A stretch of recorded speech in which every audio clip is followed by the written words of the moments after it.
If you sell anything online, this video is going to show you how to scale your business to 8 figures or more without destroying the reputation of your brand. Okay, this is probably going to be one of the most valuable, eye-opening things that I could possibly teach you, and I know that because that's what it was to me when I learned it. Okay, so most people think that scale is just more money, and it's not. People say scale, they think, oh, it's just generating a bunch of traffic, it's just making the business grow, but it's actually making the business grow while maintaining the quality that you're going to be able to exit out of for millions of dollars down the road.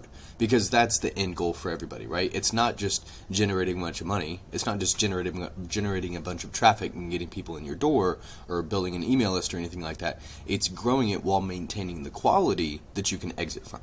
Okay, that is scale. And that's where a lot of people get tripped up, because a lot of the things that they engage in to scale the business don't actually scale it. They might increase the cash flow short term, but to actually scale the brand, you need to maintain the quality. And a lot of the things that we get trapped in nowadays when we go to scale our businesses hurts that quality of the business, and it hurts our reputation, and it hurts our scale, and we might not even see it yet, but we'll see it 10 years down the road when we go to actually exit from the brand, right?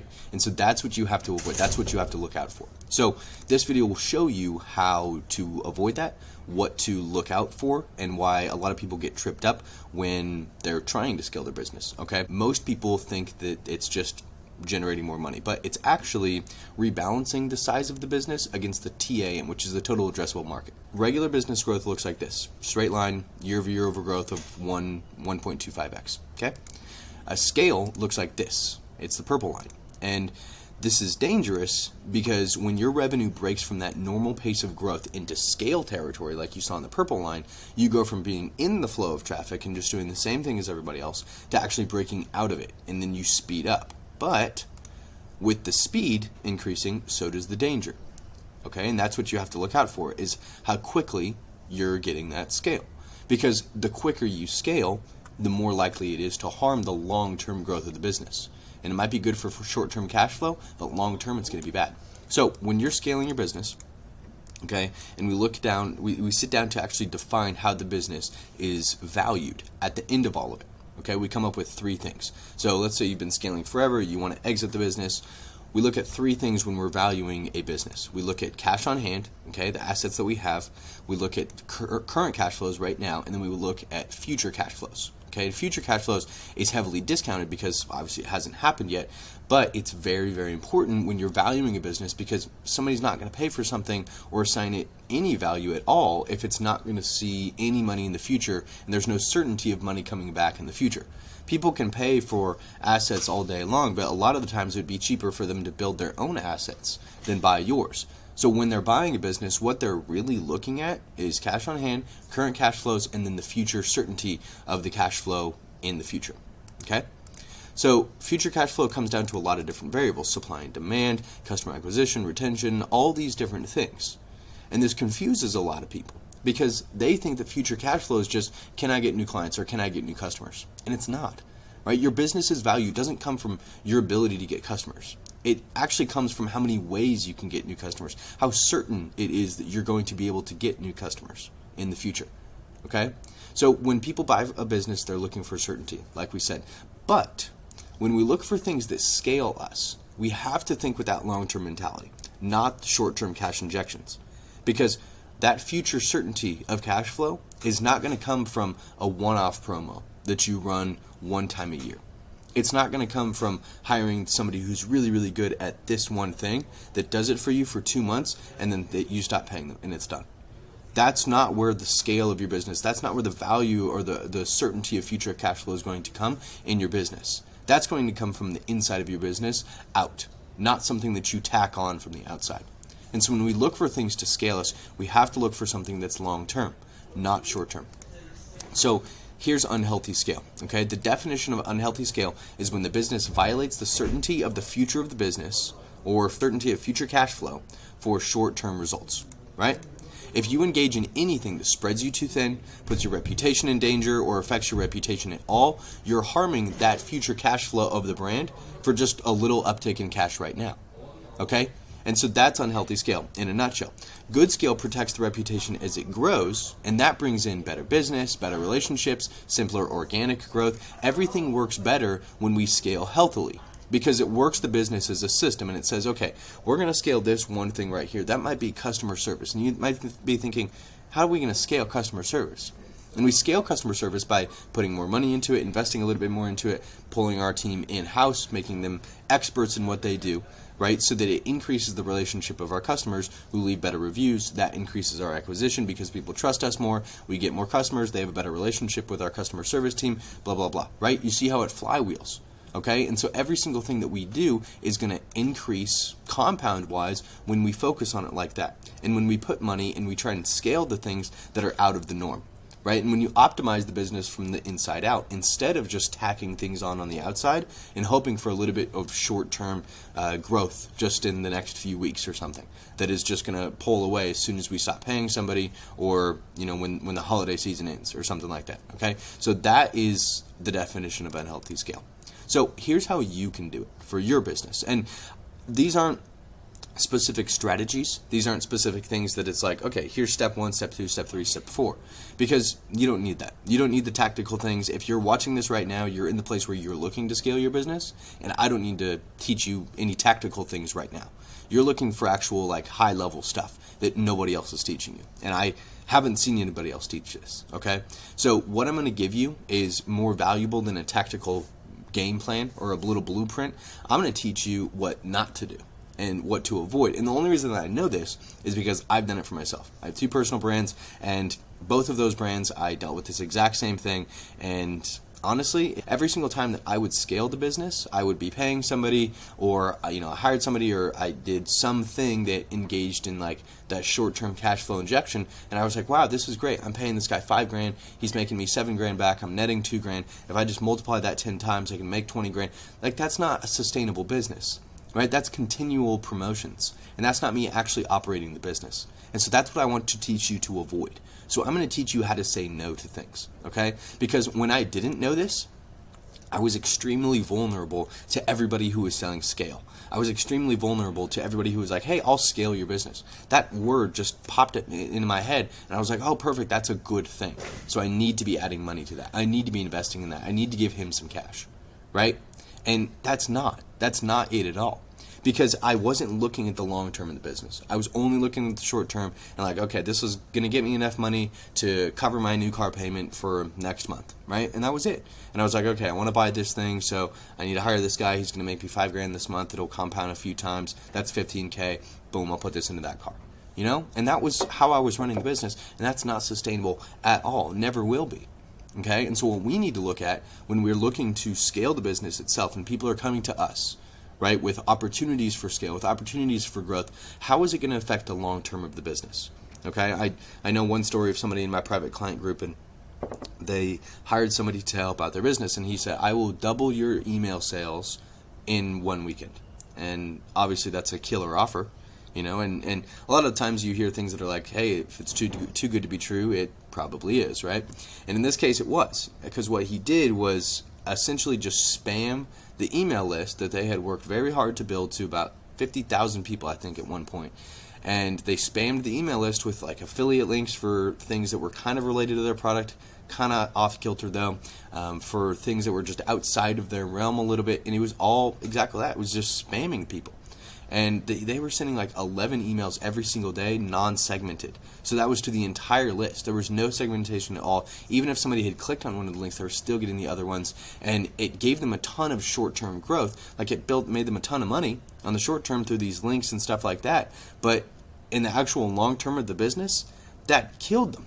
Because they got a ton of unsubscribes, the reputation of their brand was put at extreme risk. Nobody vetted this at all before he did it. And it was horrible for the long-term reputation and growth of the brand. And so that is a perfect example of unhealthy scale. That's a perfect example of what we want to avoid when we're looking to grow the business. Because a lot of things are great up front. A lot of things can make us a lot of money. But they're going to kill our reputations. They're going to kill the things that we've worked really hard to actually grow.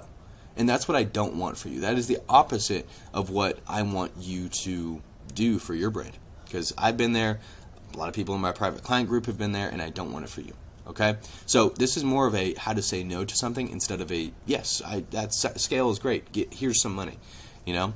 So we need to focus on the things that our competition looks at as expenses and make them our most valuable assets.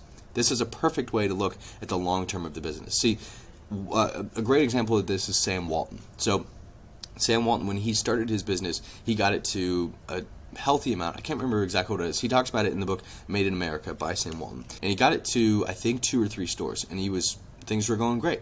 But he got it there by being essentially just in promotion all the time. Like, he would hire clowns and stuff like that to just get people in the doors, and he was just spinning his wheels all the time to focus on just getting a bunch of traffic into his store. And that got him a decent amount of cash flow to the point where he was finally ready to actually expand the business and actually scale it as we know today. And so what he did was, instead of just focusing on stuff that was just going to get that short-term growth, like the clowns and the front of store acts just to get more traffic in the door and like signage and stuff like that, what he did was he focused on looking at the business from the inside out, and he became part of like the operations. So instead of being a promoter, he moved to kind of an operator. And so he looked at the business and was like, okay, how can we optimize this thing from the inside out and just build it like that, instead of just like having a business that looks like this and tacking stuff on top and trying to get a bunch of stuff in on the front end. We're going to look at the business here, we're going to optimize it, make it better, make it more efficient, make us get more bang for our buck in the total, and then that thing is going to compound. Everything that we're going to put money into is going to compound our results over time. And so that's how he grew his business, and that's how we can do it as well. So when we look at our business, we have to look at every single thing that the customer touches. Every single point of contact that they have with us, how are we going to essentially make that as good as possible so that they, A, come back, B, tell more people, C, leave a great review, and D, buy more of our stuff, right? And so it kind of plays into that old principle of geometric growth, right? There's 3 ways to grow a business. We can generate more money, we can generate more traffic, right? Get more customers in, or we can have them spend more with us per sale, or they can purchase from us more times over the course of their lifetime with us. Okay? So, a little wordy, but, we got there.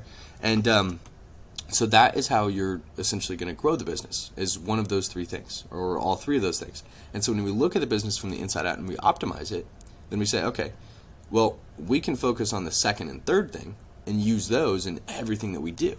Right? So when we focus on something like customer service that our competition looks at as an expense, then we know, and we saw earlier, the flywheel effect that compounds that growth, that we invest in that one thing that we don't see a direct return from. Right? It's not going to bring customers in, but it's going to make people spend more with us, and it's going to make people purchase from us multiple times over the course of their lifetime with us. Right? And so that plays into that principle of focus on the stuff that your competition just pushes to the side.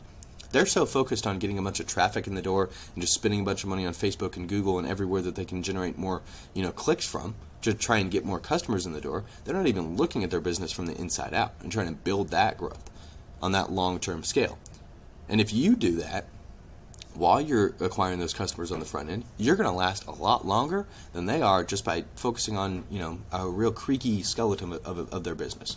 So here's some examples of things that they look at as expenses. Financial prudence. Most guys, they don't even know their accounting. They don't know their financials at all. They push it to an accountant, they handle it, and they rid themselves of that. Financial prudence is a fantastic way to optimize your business. Knowing exactly what's coming in and going out every single week is one of the best ways that I was able to optimize my business, trim the fat, and then add money where I needed to essentially make more in the long term. Okay, that was a perfect way to do it. Strategic partnerships, a lot of companies will do this, but they'll do it in the short term. So they'll look at a partnership as like a short-term thing, like a one-off, especially if you're in like a DTC brand.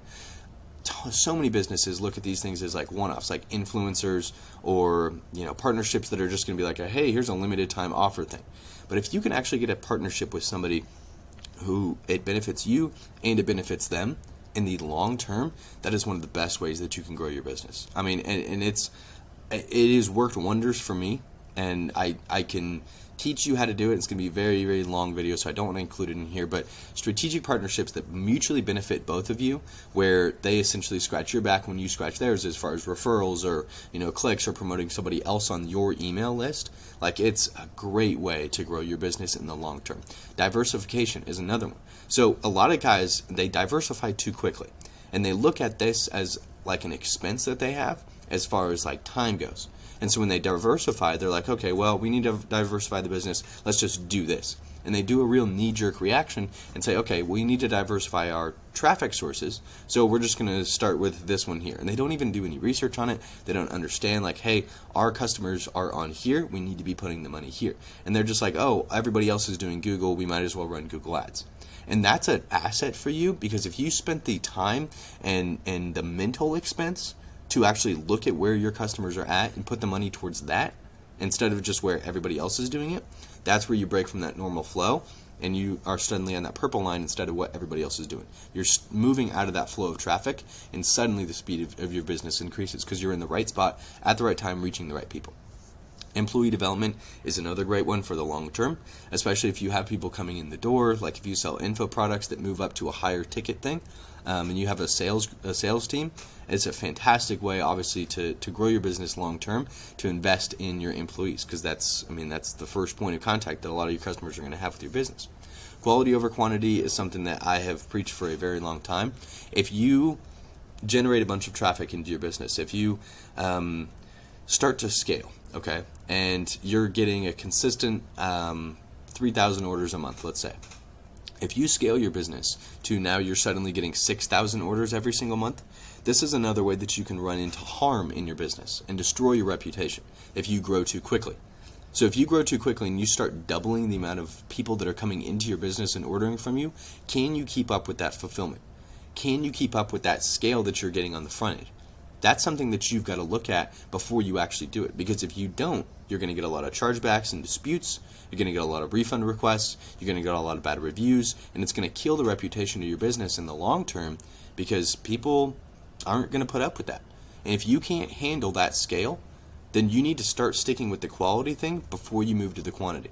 And you need to optimize that fulfillment process so you can handle it before you try and inject a bunch of cash into it to try and get a lot of money out. Like, if you double the business as far as orders go in a week, that's fantastic. But if that doesn't last you in the long term, if that destroys that reputation of your business in the long term, that's going to hurt you a lot more than that 10 grand that you made that weekend is going to help you out. Okay? Customer-centric approaches, obviously everything about this is customer-centric. If you haven't noticed, everything in this presentation is about the customer. Okay? Everything is about the customer and how they experience your brand. Because if they don't have a good time in your business, people are going to hear about it. They're not going to come back. They're not going to purchase more. They're going to open a dispute. It's going to be bad for your business long term. And that's the main thing, is making it customer-centric. And when you look at the customer in everything that you do, you realize that, hey, if I make it a good experience for this person right here, they're going to tell a lot of other people. They're going to keep coming back. They're going to order in higher quantities, and then that thing compounds. Okay? So immediately harvesting goodwill is something that a ton of businesses do. You know these types of businesses, okay? It's where you opt in for something or you buy one thing from them and you suddenly get a flood of spam emails that next day of just a ton of things that they have to offer. It's selling immediately and not increasing the value that you're giving before you ask. And a lot of businesses do this because they don't understand the customer's viewpoint. And they send out a ton of emails and they look at it as a volume game. And they say, okay, well, we made money doing this, so it worked great. But they don't understand that they only made money from the people who were already going to give them money no matter what type of email that they sent, right? The 3% of people in every market ready to buy. But when you do that and you immediately spam your list as soon as somebody opts in, they're going to opt right out of that after they've gotten all that spam, and then they're going to be like, no, I'm not ready to buy. I don't want to have anything to do with this business that's just going to spam me to all heck, right? And so that's a great way to kill your business, is trying to immediately harvest that goodwill that you put out to get somebody's opt-in or that initial sale. Okay, so don't do that. That's something that you shouldn't do, okay?